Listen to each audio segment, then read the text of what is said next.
c'est qu'à partir du moment où vous approuvez l'Europe, la construction européenne, vous n'avez que deux possibilités. Soit vous approuvez ce qui se passe, soit vous désapprouvez les conséquences concrètes, mais comme vous avez approuvé le principe, vous êtes obligé de proposer une autre Europe.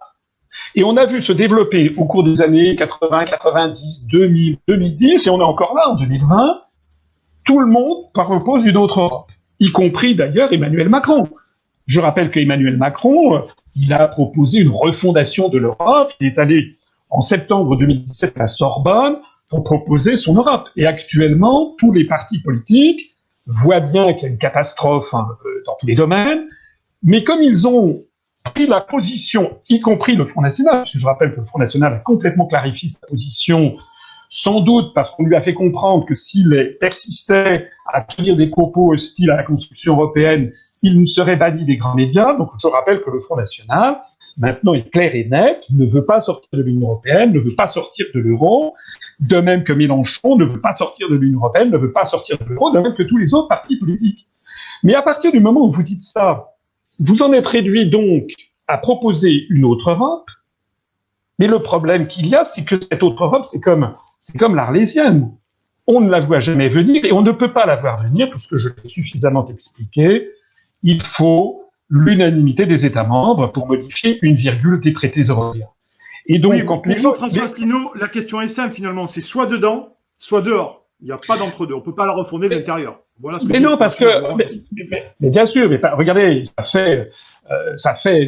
regardez, même De Gaulle s'y était cassé les dents, alors que c'était l'Europe des six, alors que c'était De Gaulle, alors que la France était le plus grand pays de l'Europe des six, que l'Allemagne, coupée en deux à l'époque, rasait les murs. Donc, même De Gaulle n'était pas arrivé avec le plan Fouchet à imposer son Europe des nations. Alors, vous imaginez maintenant où il y a 27 pays, où la France n'est plus le principal pays, maintenant le barycentre géographique, économique, géopolitique de l'Union européenne, c'est l'Allemagne. Vous imaginez bien que la France ne peut pas modifier l'Europe, puisque toutes les propositions qui sont faites, en fait, aux Français, sont des propositions qui conviennent aux Français, mais qui ne conviennent pas à d'autres pays. Or, chaque pays a un droit de veto sur les traités. Et comment jugez-vous l'action sur le plan sanitaire, je dis bien sur le plan sanitaire, de l'Union européenne depuis le début de la crise du Covid-19, François Asselineau? Bah, écoutez, comme tout le monde, c'est un désastre. Elle est nulle. C'est-à-dire que chacun est revenu sur son précaré. Alors, j'ai vu hier Olivier Véran a essayé de souligner la solidarité européenne. Bon. Il y a eu 178 personnes, d'après ce que j'ai vu dans son graphique, 178 malades qui ont été transférés dans 3 pays europééens. Bon, c'est bien, mais au passage, c'est quoi les 3 pays qu'il a cités, ou 4 pays, je crois que c'était l'Allemagne, le Luxembourg, l'Autriche et la Suisse. Mais la Suisse n'est pas dans l'Union européenne. Donc c'est une coopération internationale. Donc c'est des échanges internationaux, c'est des accords internationaux. Il faut quand même selon vous, ça aurait pu se faire sans l'Union européenne, quoi. La meilleure preuve, c'est qu'on a envoyé des malades en Suisse. Donc, on introduit l'idée, nous, quand je dis qu'il faut sortir de l'Union européenne, on n'a jamais dit qu'on allait se barricader du reste du monde. Au contraire, nous, on veut retrouver notre rayonnement mondial. Regardez le Royaume-Uni, parce que le Royaume-Uni, avec ses barricadés du reste du monde, alors oui, maintenant, oui, comme tout le monde, avec le coronavirus, mais le Royaume-Uni a développé des échanges et compte développer des échanges avec le monde entier. Donc, les échanges internationaux, si on peut se soutenir, oui, mais l'Union européenne en tant que telle, on a vu qu'il y a eu, ça a été un désastre, une calamité totale. Les frontières se sont refermées parce que les États, d'ailleurs parmi les premiers, il y a eu la Hongrie et certains pays de l'Est qui ont refermé leurs frontières, qui n'ont pas suivi d'ailleurs les recommandations délirantes de l'Organisation mondiale de la santé, alors que Macron, on a l'impression que c'était le dernier à vouloir encore et encore tenir le dogme de l'Union européenne. Alors, Macron, je l'ai dit à vos confrères de Valeurs Actuelles, Macron, il a préféré respecter l'idéologie européiste que de parler au plus pressé en fermant les frontières. Ça, c'est absolument un fait. Oui, c'est les derniers finalement qui a fermé, hein, Emmanuel Macron. Voilà. Et encore, on ne sait pas trop s'il a fermé. L'Italie, on ne sait pas. Alors, je voudrais dire 2 choses encore, parce que j'ai vu des gens sur des forums qui disent « Arrêtez d'incriminer l'Union européenne, l'Europe n'est pas dans les traités européens, donc l'Union européenne n'a absolument rien à voir avec la santé n'est pas dans les traités européens. Donc en fait, vous critiquez l'Union européenne, c'est exagéré, c'est pas normal. L'Union européenne, au contraire, il faut plus d'Europe, qu'elle s'occupe de la santé. Alors là, ça, je répondrai à plusieurs choses. Premièrement, les décisions, les grandes orientations des politiques économiques, quand on a demandé à l'État, et je crois même qu'il y avait le journal L'Humanité qui avait sorti. Là, vous parlez des GOPÉ, François Asselineau. Voilà. Les GOPÉ, ça revient souvent, cette question. Voilà, et c'est pas moi qui le dis là, en l'espèce, c'est le journal L'Humanité qui a cité, je crois, un propos d'un député allemand du groupe de la France Insoumise qui a fait remarquer qu'il a retrouvé 63 ou 70, je ne sais plus, injonction de la Commission européenne de réduire le budget dans les hôpitaux. Donc, si la France s'est retrouvée autant dépourvue dans tous les domaines, en matière notamment de lits, de réanimation, etc., comme l'Italie, c'est parce que nous avons été contraints par les contraintes budgétaires et contraints davantage que l'Allemagne, puisque l'Allemagne est bénéficiaire de l'euro alors que les pays du Sud sont très, très, très, comment dirais-je, handicapés par l'euro, ils ont des déficits, il faut donc qu'ils réduisent leurs dépenses.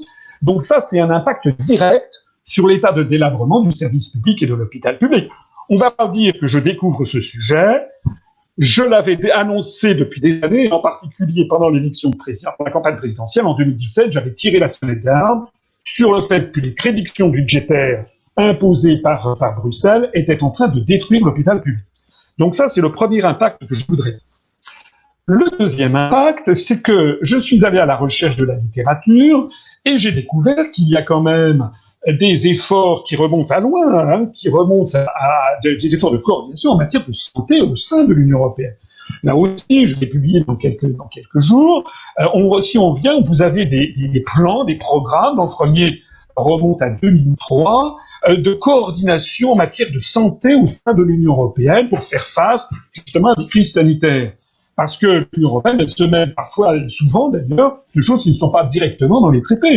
Elle a trait à elle toute une série de sujets. Donc force est de constater que lorsqu'on relit le plan de 2003, par exemple, sur la coordination européenne en matière de santé, il y a de quoi, excusez-moi, de quoi rire jaune ou de grincer les dents, parce que le moins qu'on puisse dire, c'est que ça n'a pas tout marché.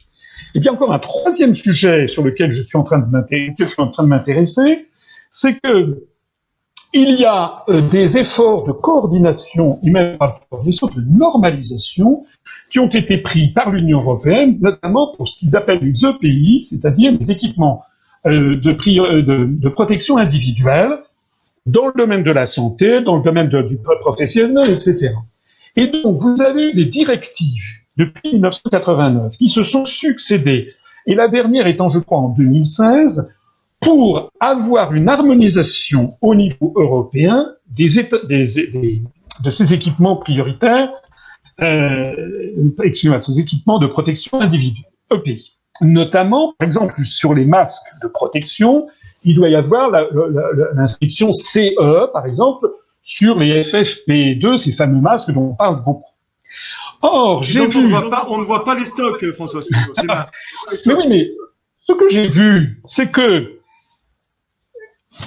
il y a un petit problème. Quand vous demandez à Madame Bachelot, elle avait constitué des masques. Il y en avait, je sais pas, 1 milliard, presque 2 milliards avec les... Bon. Quand vous demandez à Xavier Bertrand, il assure qu'en 2011-2012, il y avait toujours autant de masques. Quand vous demandez ensuite à Marisol Touraine, ils ont fait leur déclaration, elle dit qu'en 2016, eh bien, elle avait plus de 750 millions de masques. Voilà, c'est ce qu'elle a dit. Donc c'est finalement depuis Emmanuel Macron qu'il n'y a pas de masque. Alors, qu'est-ce qui s'est passé entre Madame Marisol Touraine et maintenant? Moi, je ne sais pas, je suis en train de mener mon enquête, mais une piste que je suis en train de rechercher, c'est que la même chose s'est produite pas au même moment, semble-t-il, à peu près dans les mêmes périodes en Belgique. C'est que moi, j'ai vu un vote du Parlement européen et qui, pour notamment ces nouveaux règlements sur les EPI, et qui, dans plusieurs articles, disait que il fallait, l'objectif, c'est d'assurer le libre marché, la libre circulation. C'est toujours l'obsession. L'obsession, c'est pas d'assurer la santé, l'obsession, c'est qu'il n'y ait pas d'entrave au marché. Eh bien, j'ai vu dans plusieurs de ces articles qui disent que ne peuvent être mis sur le marché, ne peuvent être distribués que les masques qui désormais respectent cette nouvelle réglementation de 2016-2017. Donc moi j'aimerais savoir, parce que là il y a un sujet à creuser, est-ce que par hasard la mise au pilon de tous ces masques n'aurait pas été faite pour respecter ces réglementations, cette réglementation européenne qui visait à une nouvelle harmonisation et qui disait, vous avez des trucs qui étaient en périmé, il faut les balancer. Alors si c'est ça, on comprendrait pourquoi il y a cette espèce de flou artistique, comment on passe, Madame Marisol Touraine parle de 715 millions, 750 millions de masques FFP2, comment on passe à 117 millions, ce que nous annonce Monsieur Philippe hier. C'est une piste de travail.